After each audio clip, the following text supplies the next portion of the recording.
नमस्कार दोस्तों, आज मैं आप लोगों से एक सवाल पूछता हूँ। आज अगर आप लोगों को 50 लाख का फ्लैट महंगा लग रहा है तो क्या गारंटी है कि वही फ्लैट आपको 5 साल बाद भी 50 लाख का ही मिलेगा। और अगर आप वेट कर रहे हैं कि प्राइजेस आगे चलकर गिर जाएंगे तो कहीं ऐसा ना हो, प्राइजेस तो ना गिरे लेकिन आपकी अफोर्डेबिलिटी ही गिर जाए। आज की इस वीडियो में हम रियल एस्टेट इंडस्ट्री का सबसे बड़ा मिथ एक्सपोज करने वाले हैं। क्या जो लोग अभी प्रॉपर्टी इग्नोर कर रहे हैं वो आगे चलकर उसे अफोर्ड नहीं कर पाएंगे? ये एक सच है या फिर सिर्फ ब्रोकर और मार्केटिंग की एक लाइन?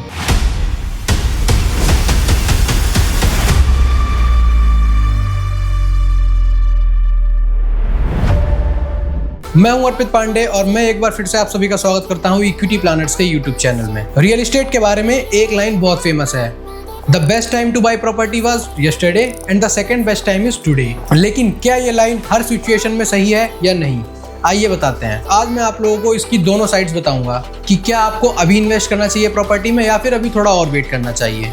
तो चलिए शुरू करते हैं इस वीडियो को और जानते हैं क्या करना चाहिए और क्या नहीं। आज से 10 साल पहले जिस एरिया में जिस लोकेशन पर फ्लैट की कीमत 25 से 30 लाख रुपए थी बस, वहीं आज उस प्रॉपर्टी की कीमत लगभग 70 से 80 लाख रुपए या उससे भी कहीं ज़्यादा हो चुकी है। लेकिन क्यों? क्योंकि लैंड कम है, पॉपुलेशन बढ़ती जा रही है, इंफ्रास्ट्रक्चर डेवलप हो रहा है और डिमांड जो है उसकी निरंतर बढ़ती जा रही है। सैलरी हर साल लगभग 8 से 10% बढ़ती है बस, लेकिन कई जगहों पर प्रॉपर्टी की वैल्यू 10 से 15 या 15 से 20% भी बढ़ जाती है और यही अफोर्डेबिलिटी के गैप को क्रिएट करता है। बहुत लोग कहते हैं मार्केट अभी एक्सपेंसिव है, थोड़ा वेट कर लेते हैं। लेकिन सच बताऊं अगर तो रियल एस्टेट में महंगी चीज प्रॉपर्टी नहीं होती, बल्कि सबसे महंगी चीज होती है डिले करना। मान लीजिए आज अगर कोई प्रॉपर्टी 60 लाख रुपए की है और आप 4 साल वेट करते हो कि प्राइस गिरेंगे तब मैं इसमें इन्वेस्ट करूंगा, फिर वहीं 4 साल बाद इस प्रॉपर्टी की कीमत हो जाती है 80 लाख रुपए। तो 4 साल बाद इतना वेट करने के बाद भी आपको सिर्फ वो 20 लाख रुपए एक्स्ट्रा नहीं भरने हैं, बल्कि आपको उन 20 लाख रुपए पर रजिस्ट्रेशन, EMI, इंटरेस्ट सब कुछ एक्स्ट्रा देना पड़ेगा।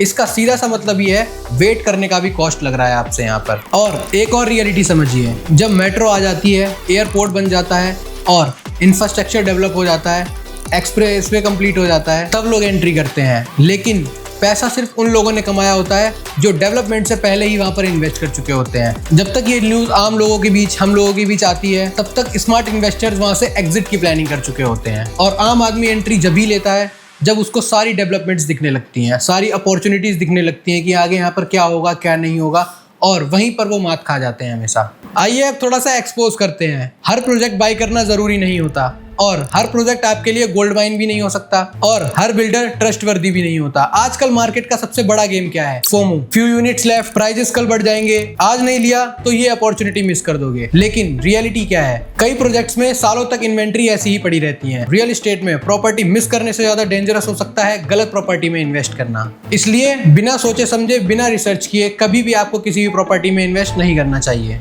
ये पॉइंट बहुत इंपॉर्टेंट है। लोग कहते हैं आप प्रॉपर्टी अफोर्ड नहीं कर सकते, लेकिन अफोर्डेबिलिटी सिर्फ प्रॉपर्टी की प्राइसिंग पर डिपेंड नहीं करती, बल्कि वो डिपेंड करती है income growth, EMI capacity, loan eligibility और इंटरेस्ट रेट पर। अगर आपकी इनकम प्रॉपर्टी ग्रोथ से स्लो ग्रो कर रही है तो हर साल प्रॉपर्टी आपसे दूर होती जा रही है और ये एक हार्श रियलिटी है। अब कुछ लोग बोलेंगे मैं रेंट पर रह लूंगा, और ऑनेस्टली कई सिचुएशंस में रेंट एक बेटर ऑप्शन हो सकता है। अगर आप अक्सर सिटी चेंज करते रहते हो या आपके पास इमरजेंसी फंड नहीं है तो आपकी फाइनेंशियल कंडीशन और स्टेबिलिटी बहुत जरूरी है। वहीं लॉन्ग टर्म में रेंट आपकी सिर्फ नेसेसिटी को पूरी करता है और ओनरशिप आपकी वेल्थ को क्रिएट करती है। बस यही डिफरेंस है रेंट पे रहने में और ओनरशिप में। तो दोस्तों आज का कंक्लूजन बहुत ही सिंपल है। रियल एस्टेट में अपॉर्चुनिटी को मिस करना आपके लिए एक स्मार्ट डिसीजन हो सकता है, लेकिन बिना सोचे समझे किसी गलत प्रोजेक्ट में या किसी गलत प्रॉपर्टी पर इन्वेस्ट करना आपके लाइफ की एक बहुत बड़ी गलती हो सकती है। प्रॉपर्टी प्राइस फ्यूचर में कितने बढ़ेंगे ये आपको कोई नहीं बता सकता, लेकिन एक चीज ऑलमोस्ट सर्टेन है, लैंड लिमिटेड है,